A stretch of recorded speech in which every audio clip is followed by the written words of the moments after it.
Hi everybody. So I'd talk a little bit about getting a checking account in the Philippines. What I usually do, Anne has an account for me.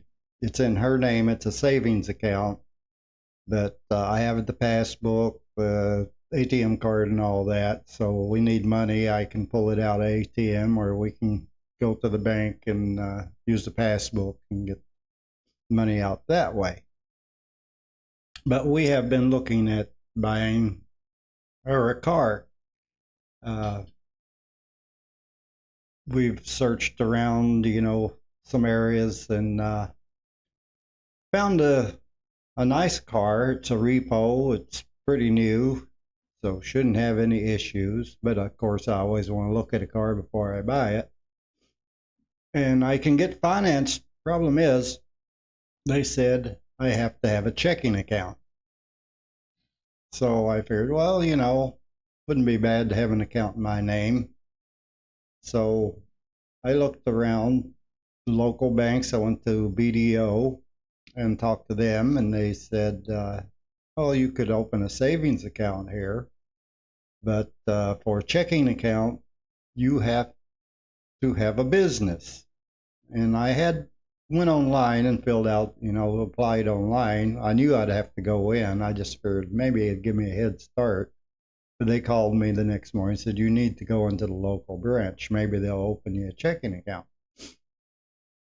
And I told the lady, I said, well, online it says you can get personal checking account or a business checking account.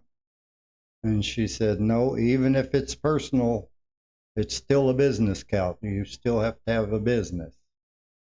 And I said, okay, whatever.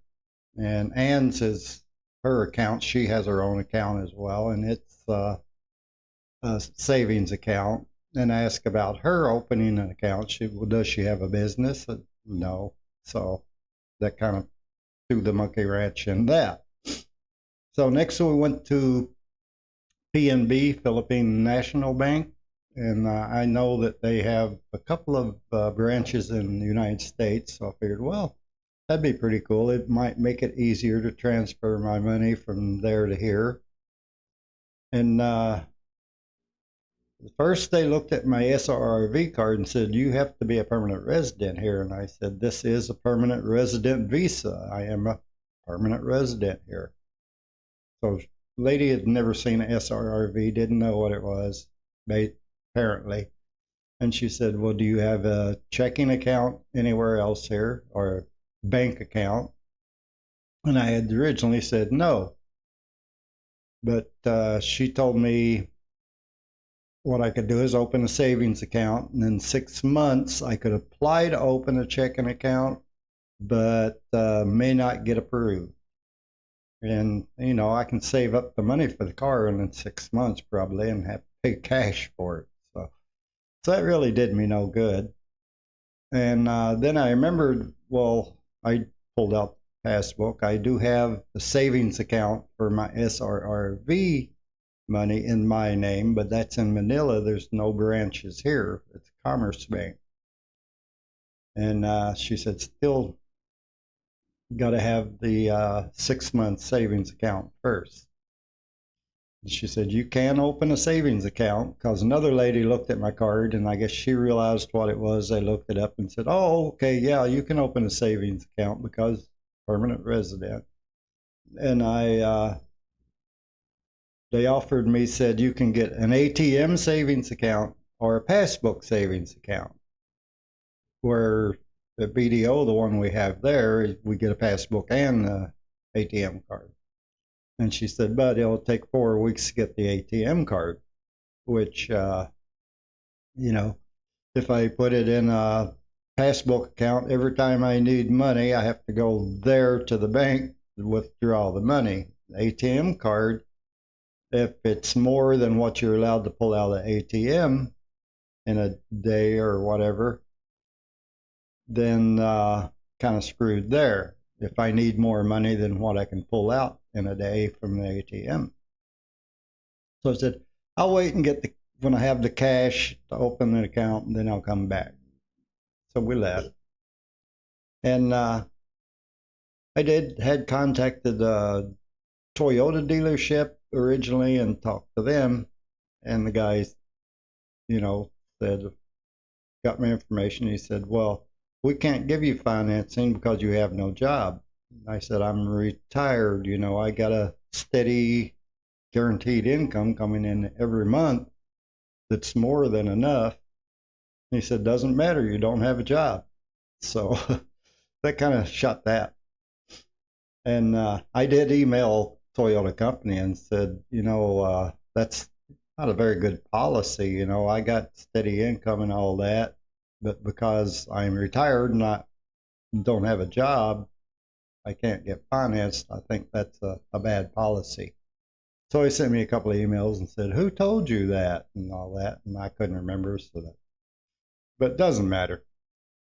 And then I got to thinking about the post-dated check thing. This finance company they want a checking account so I can give them post-dated check, a stack of checks, and then every month they just take the check and cash it for the payment. And I got to thinking about that, and to me, that's not really a secure way of doing that, because if you have somebody in the office that wants to forge the check or steal the check or whatever, you're kind of screwed there. Or say my money is late getting into the bank and they try to cash the check, causes problems there.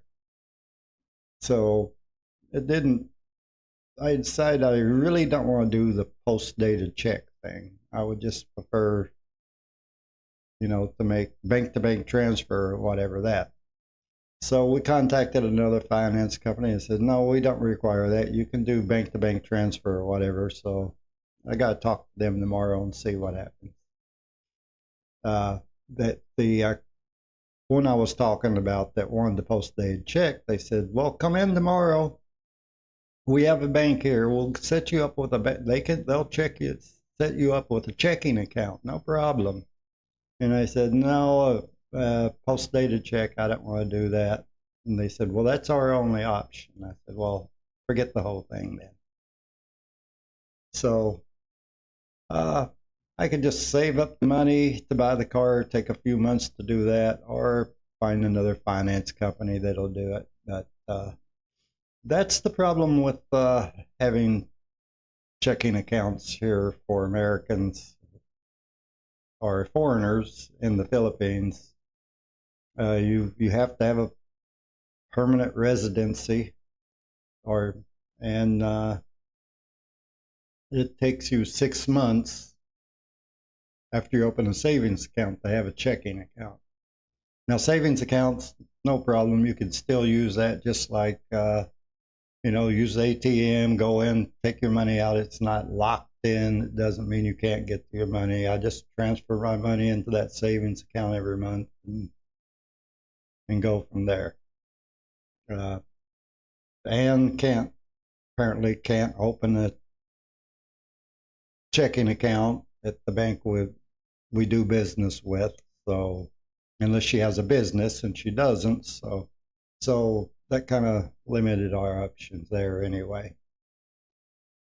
And like I said, I'm not real comfortable handing over a stack of checks to somebody I don't really know, a company I have not real familiar with. And there's, maybe they're honest, but they might have some employees sometimes that's not so honest. Even the police here have been getting in trouble for doing dishonest things, so, like anywhere, So I would prefer just to do the bank-to-bank transfer or whatever kind of payment, work out that way. But anyway, that's the story about trying to open an account here. All the different banks have different rules, so maybe if I'd have found another bank, went in there and talked to them, might have been a different story. The only other bank I know of in the area would be Land Bank. I'm not real familiar with them, and I decided just to scrap that whole thing about trying to get a checking account. So Anyway, that's how it goes here. So thanks for watching. Have a good one. Bye, y'all.